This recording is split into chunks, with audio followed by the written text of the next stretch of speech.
একদা হজরত নূহ আলাইহিস সালাম আল্লাহ তাআলার তরফ থেকে জাহাজ তৈরির কড়া নির্দেশ পেয়ে হয়রান হয়ে গেলেন এবং তিনি চতুর্দিকে ছোটাছুটি করতে আরম্ভ করলেন।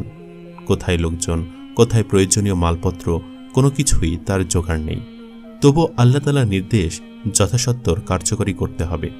তাই তিনি তার গুটি কয়েক অনুসারীদের কাছে গেলেন এবং তাদেরকে বললেন যে, আল্লাহ তাআলা আমাকে নৌকা বানানোর আদেশ দিয়েছেন, তাই কি করব কিছুই ভেবে পাচ্ছি না। তাই তোমরা আমাকে এই কাজে সাহায্য করো। নূহ আলাইহিস সালামের কথা শুনে তার অনুসারীরা বলল, হে নবী, আমরা আপনাকে সব ধরনের কাজে সহযোগিতা করব। বলুন এখন আমাদের কি করতে হবে? তখন হজরত নূহ আলাইহিস সালাম বললেন, তাহলে চলো আমার সঙ্গে। ফলে তারা সকলেই নবীর কথা মতো চলতে শুরু করল। অতঃপর হজরত নূহ আলাইহিস সালাম তার রোপা গাছটির নিকট গিয়ে যা দেখলেন তাতে তিনি অবাক হয়ে গেলেন। কারণ তিনি দেখলেন যে মাত্র কয়েক বছরের মধ্যে যে ক্ষুদ্র ডালটি এক বিশাল বৃক্ষে পরিণত হয়েছে। গাছটি ৬০০ গজ লম্বা এবং ৪০০ গজ বিস্তৃত হয়ে মানুষের একটি প্রদর্শনী বস্তুতে পরিণত হয়েছে এবং বহু দূর দূরান্ত থেকে মানুষ এসে গাছটি দর্শন করছে। হজরত নূহ আলাইহিস সালামের ভক্তদের মধ্যে এক ব্যক্তি ছিল অসাধারণ শক্তির অধিকারী। তার নাম ছিল আহাম। সে একসাথে কয়েকশত মানুষের সাথে লড়তে ভয় পেত না। হজরত নূহ আলাইহিস সালাম যখন গাছ কাটার জন্য সেখানে উপস্থিত হলেন, তখন আহামও তার সাথে ছিল। গাছটি কাটার সময় এলাকার বহু লোক এসে গাছটি কাটতে বাধা প্রদান করল এবং বলল, এই গাছটি আমাদের প্রদর্শনী বস্তু, আপনি এটাকে কাটতে পারবেন না। তখন হজরত নূহ আলাইহিস সালাম বললেন, গাছ কাটার জন্য তিনি আল্লাহ তাআলা নির্দেশ পেয়েছেন, অতএব গাছটি তাকে কাটতে হবে।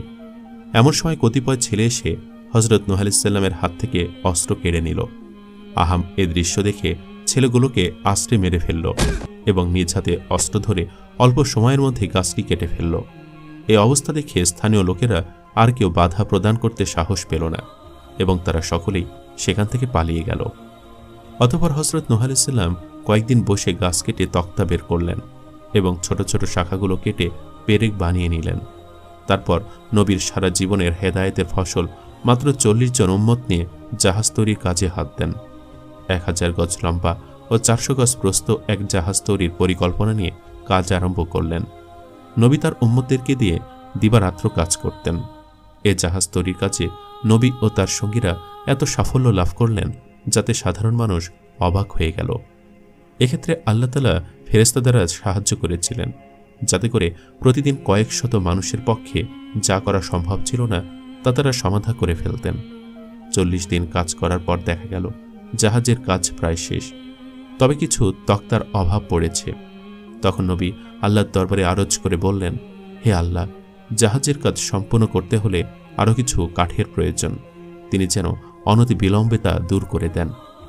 এমন সময় হজরত জিবরাইল আলাইহিস সালাম সেখানে হাজির হয়ে নবীকে বললেন, হে নবী, নীল নদের তলদেশে কিছু গাছ আছে, তা উত্তোলন করে তার দ্বারা অপূরণ তক্তার কাজ সমাধা করুন। হজরত নূহ আলাইহিস সালাম জিবরাইলের কথা শুনে আর এক সমস্যার সম্মুখীন হলেন, কারণ তিনি ভাবলেন যে নদীর তলদেশ থেকে কিভাবে সে কাঠ সংগ্রহ করবে। অতঃপর নূহ আলাইহিস সালাম তার উম্মতদেরকে নিয়ে পরামর্শে বসলেন। উম্মতদের মধ্য থেকে একজন প্রস্তাব দিলেন, উজবিন অনক বর্তমানে আমাদের দেশে আছে। সে সর্বদা সমুদ্র থেকে অনায়াসে মাছ ধরে খায়, অতএব তাকে কিছু খাবার দিলে সে সহজে কাঠগুলো তুলে দিতে সম্মত হবে। উম্মতদের মুখে এমন কথা শুনে হজরত নূহ আলাইহিস সালাম তার কয়েকজন উম্মত নিয়ে উজের উদ্দেশ্যে রওনা হলেন। উজ বিন অনক ছিল হজরত আদম আলাইহিস সালামের এক অপ্রতিদ্বন্দ্বী পৌত্র। সে ছিল অত্যাধিক লম্বা ও ভীষণ শক্তিশালী। সে লম্বায় ছিল ৩০০০ গজ এবং তার দেহ ছিল আনুপাতিক স্বাভাবিক। খাদ্যের অভাব ছিল তার জীবনের প্রধান সংকট, তাই নদী ও সমুদ্রে নেমে সে মাছ ধরে খেত। কথিত আছে সে মাছ ধরে সূর্যের তাপে সেকে নিয়ে খেয়ে ফেলত। বুদ্ধি জ্ঞানে ছিল খুব সাদাসিধে। উজ বিন অনক একাধারে ৬ মাস ঘুমাত এবং ৬ মাস ঘুরে ফিরে খাদ্য সংগ্রহে ব্যস্ত থাকত। সে কয়েকজন নবীর যুগ পর্যন্ত বেঁচে ছিল। অতঃপর হজরত নূহ আলাইহিস সালাম তার উম্মতদের সাথে নিয়ে উজের নিকট গিয়ে তাকে বললেন, হে উজ, নীল নদের তলদেশে কিছু গাছ আছে, তুমি যদি সেগুলো আমাদের এনে দাও তাহলে তোমাকে পর্যাপ্ত পরিমাণ খাবার দেওয়া হবে। খাবারের কথা শুনে উজ তো মহা খুশি। সে সঙ্গে সঙ্গে নবীর কথা রাজি হয়ে গেল এবং সঙ্গে সঙ্গে নীল নদের দিকে রওনা করল। কিছুক্ষণের মধ্যে সে নীল নদে ডুব দিয়ে অনেক গাছ তুলে ফেলল এবং নবীর কাছে এসে বলল, এই নিন আপনার গাছ, এবার আপনি আমার খাবার দিন। তখন হজরত নূহ আলাইহিস সালাম তাকে 3টি রুটি দিলেন। তখন উজ রাগান্বিত হয়ে বলল, আমাকে পর্যাপ্ত খাবার দেবার অঙ্গীকার করেছ, আর এখন মাত্র 3খানা রুটি দিয়ে আমাকে প্রহসন করছ। আমি এখনই গাছ নদীতে ফেলে দিব। উজের কথা শুনে হজরত নূহ আলাইহিস সালাম বললেন, উজ তুমি ব্যস্ত হও না, তুমি রুটিগুলো জামার নিচে রাখো এবং এক একটি করে বের করে খেতে থাকো। তাতে যদি তোমার তৃপ্তি না হয় তাহলে গাছগুলো নদীতে ফেলে দিও। অতঃপর উজ নবীর কথা অনুসারে জামার নিচে রেখে রুটি খেতে লাগলো। তখন সে দেখল এক একটি রুটির সাইজ অনেক বড় হয়েছে এবং রুটির কোনো শেষ নেই। একাধারে সে 1200 রুটি খেয়ে ফেলল এবং হাসি দিয়ে বলল, হে নূহ, তুমি আমাকে অনেক দিন পর পেট ভরে খাওয়ালে, এজন্য তোমাকে অশেষ ধন্যবাদ। আগামীতে আর যদি কোনো কাজে আমাকে প্রয়োজন হয় তবে এভাবে খাবার ব্যবস্থা করো, আমি সানন্দে তোমার কাজ করে দেব। জামা উল্টে উজ দেখল তার পূর্বে 3খানা রুটি সম্পূর্ণ অক্ষত আছে। সে তখন হজরত নূহ আলাইহিস সালামকে বলল, এ রুটি 3খানা আমি নিয়ে যাব? হজরত নূহ আলাইহিস সালাম বললেন, হ্যাঁ, ওটা তোমার, ওটা নিয়ে যাও, তবে মনে রেখো এ রুটিতে তোমার অনেক দিন চলবে। ফলে উজ খুশি মনে রুটি নিয়ে সেখান থেকে চলে গেল। অতঃপর হজরত নূহ উজের উঠানো গাছগুলো তার সঙ্গীদের দ্বারা বহন করে নৌকা বানানোর স্থানে ফিরে এলেন এবং অতি সত্বর তক্তা করে জাহাজের অসমাপ্ত কাজ আরম্ভ করে দিলেন। সপ্তাহখানিকের মধ্যে তিনি জাহাজের সম্পূর্ণ কাজ সমাধা করে ফেললেন। এদিকে দেশের হাজার হাজার মানুষ জাহাজ নির্মাণের খবর শুনে প্রতিদিন দেখতে আসত এবং বিদ্রূপের হাসি দিয়ে বলত, হে নবী, মরুভূমির মধ্যে জাহাজ তৈরির কাজটা একটা হাস্যকর ব্যাপার ছাড়া আর কি হতে পারে। এই বলে তারা আবার সেখান থেকে চলে যেত। অতঃপর জাহাজ নির্মাণের কাজ সমাপ্ত করে হজরত নূহ আলাইহিস সালাম আল্লাহ তাআলার পরবর্তী নির্দেশের অপেক্ষা করতে থাকেন। এভাবে কয়েকদিন পার হয়ে গেল। হঠাৎ একদিন দেখা গেল কারা যেন রাতের অন্ধকারে জাহাজের মধ্যে পায়খানা প্রস্রাব করে সর্বনাশ করেছে। হজরত নূহ আলাইহিস সালামের আর বুঝতে বাকি রইল না এটা কাদের কাজ। তিনি দুর্বল, ওদের সাথে মোকাবেলায় অগ্রসর হওয়া তার পক্ষে সম্ভব নয়। তাই তিনি আল্লাহ তাআলার দরবারে নালিশ করে রাখলেন। ওদিকে বিধর্মীরা আলোচনা করল যে প্রতিদিন তার নৌকায় মলমূত্র করে আসবেন। তাই তারা উল্লাস করে জাহাজে পায়খানা করতে আরম্ভ করতে লাগল। দিন দিন তাদের সংখ্যা বৃদ্ধি পেল।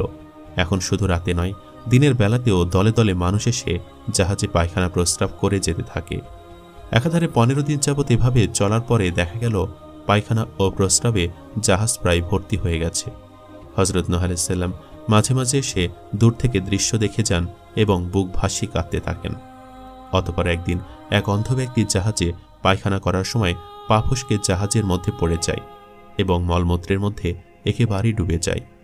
তারপর সে কোনো রকমে সাঁতরে উপরে উঠে দেখে তার চোখের অন্ধত্ব দূর হয়ে গেছে, তার চেহারা ও সৌন্দর্য পুরো বদলে গেছে। এমন ঘটনা দেখে সে দ্রুত সেখান থেকে পালিয়ে তার গোত্রের কাছে হাজির হয়। কিন্তু গোত্রের মানুষেরা প্রথমে তাকে বিশ্বাস করতে পারেনি। তখন তারা বলল, আপনি কে এবং কোথা থেকে এসেছেন? তখন সে ব্যক্তি বলল, আমি সেই অন্ধ ব্যক্তি। আমি নূহ আলাইহিস সালামের নৌকায় পায়খানা করতে গিয়ে পা পিছলে হঠাৎ মলের ভেতরে পড়ে যাই। যখন আমি সেই মল থেকে উঠে আসি তখন দেখি আমার পুরো শরীর বদলে গিয়েছে। তার মুখ থেকে এমন কথা শুনে নানা রকম পরীক্ষা নিরীক্ষা করে তারা বুঝতে পারল যে এই সেই অন্ধ ব্যক্তি। অতঃপর ঘটনার সত্যতা যাচাইয়ের জন্য একদল লোক রাত্রিবেলায় একজন অন্ধকে নিয়ে জাহাজের সেই মলের মধ্যে ফেলে দিল।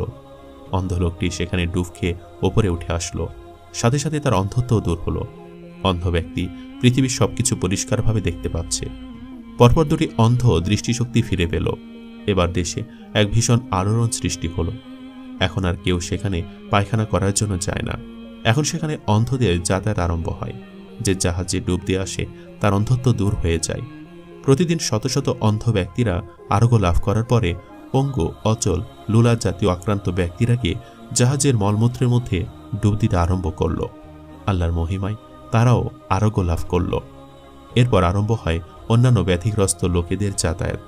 তারাও ক্ষণিকের মধ্যে আরোগ্য লাভ করতে লাগল। তখন দেশ বিদেশ থেকে মানুষের ঢল নেমে আসতে আরম্ভ হলো। শুধু মলমূত্র ব্যবহারেই তারা ফিরত না, বরং পাত্র ভরে ভরে মলমূত্র নিয়ে যেতে আরম্ভ হলো। সপ্তাহখানেকের মধ্যে জাহাজের ভেতরের সব মলমূত্র শেষ হয়ে গেল। এরপরে যারা দেশ বিদেশ থেকে আসলো তারা জাহাজ ধুয়ে পানি নিতে আরম্ভ করলো। শেষের দিকে ধুয়ে মুছে নেবার ক্ষেত্রে ভীষণ প্রতিযোগিতা ও কাড়াকাড়ি আরম্ভ হলো।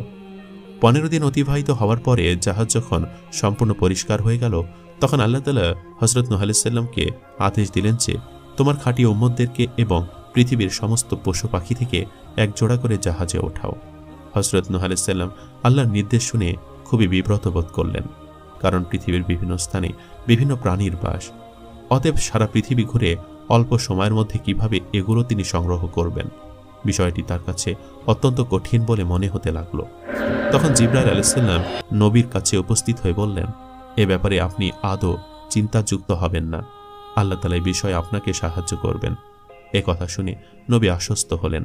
নবীকে আরও বলা হলো, আপনি বিলম্ব না করে অতি সত্বর এ কাজ সমাধা করুন, কারণ কয়েকদিন পরে এক মহাপ্লাবন আসছে, তাতে পৃথিবী তলিয়ে যাবে।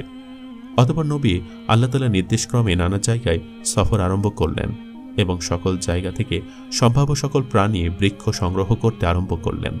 আত্মীয় স্বজনদের মহাবিপদের পূর্বাভাস দিলেন এবং জাহাজে অবস্থান গ্রহণের জন্য বললেন, কিন্তু আত্মীয় স্বজনরা তার কথার প্রতি তেমন একটা ভ্রুক্ষেপ করল না, ফলে তিনি সেখান থেকে চলে গেলেন। ইতিমধ্যে দেখা গেল বন জঙ্গল থেকে বিভিন্ন জাতের প্রাণীরা কোনো খবর ব্যতি রেখেই জাহাজের নিকটে এসে ভিড় জমিয়েছে। হযরত নূহ আলাইহিস সালাম জাহাজের নিকটে এসে প্রাণীদেরকে তাদের নির্দিষ্ট স্থানে উঠিয়ে নিলেন। এর মধ্যে হযরত নূহ আলাইহিস সালামের আত্মীয় স্বজনদের সংখ্যা ছিল খুবই কম। এমনকি হযরত নূহ আলাইহিস সালামের ছেলে কেনান জাহাজে উঠতে রাজি হল না। হযরত নূহ আলাইহিস সালাম বারবার তাকে বললেন, কিন্তু সে কোনো কথা গ্রাহ্য করেনি। সর্বশেষ হযরত নূহ আলাইহিস সালাম ক্রোধান্বিত হয়ে ছেলেকে বললেন, ওঠ শয়তান, জাহাজে ওঠ। এ কথা বলার সাথে সাথে ইবলিস সকলের অলক্ষ্যে লাফ দিয়ে জাহাজে উঠে বসল, কিন্তু কেনান আর উঠল না। তখন তিনি নিরুপায় হয়ে আল্লাহর দরবারে আরজ করে বললেন, হে খোদা, তুমি একসময় আমাকে বলেছিলে যে আমার পরিবারবর্গকে ধ্বংসের কবল থেকে রক্ষা করবে, সে মর্মে আমার সন্তান কেনানকে রক্ষা করো। আল্লাহ তাআলা তার উত্তরে বললেন, তুমি আল্লাহর নবী আর কেনান কাফের, অতএব সে তোমার পরিবারবর্গের লোক হবার যোগ্য নয়, তার কথা ছেড়ে দাও।